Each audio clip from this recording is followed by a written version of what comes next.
Today we're going to be doing a number of different things in our ovens, and to help facilitate emptying a pot, refilling the pot, we're going to use a liner. Now sometimes if we're baking, we'll use a parchment paper liner.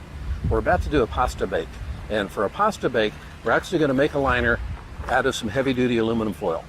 It's not rocket science.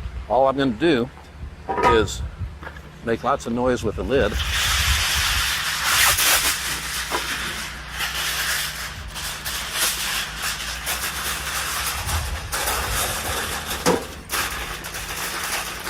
So all we're doing is just completely filling it up with foil, and then I'm going to just fold back the edges to fit. And where it's taller on one side than on the sides,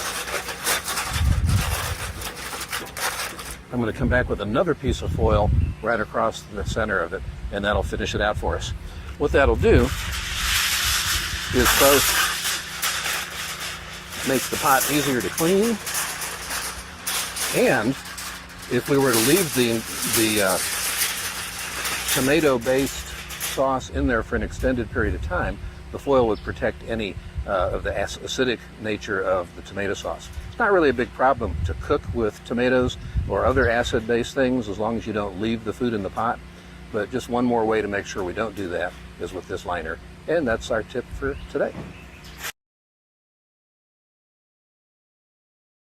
We're making a pasta bake, and so the first step is pasta.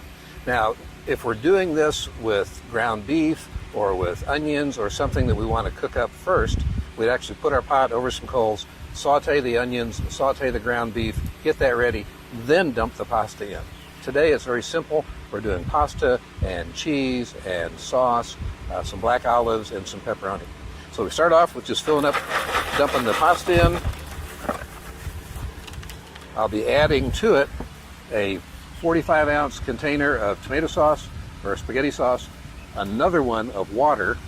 Going to put in some various seasonings. We like black olives, so we've got those that we're going to be adding. We've already got some pepperoni here that I've chopped up. We'll be mixing that in with it.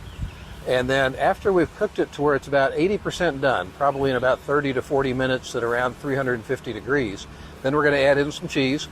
We'll stir that around so it melts real well through, about when the pasta's al dente. And then we'll get that heated up through to melt.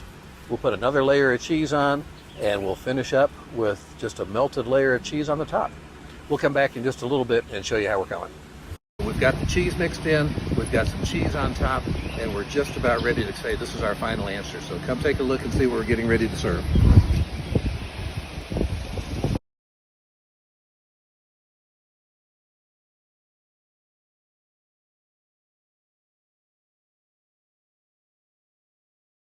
Maybe a little bit of extra trouble to make a foil liner, but come take a look. This is how we do the dishes. With the exception of maybe a spot or two, we're done.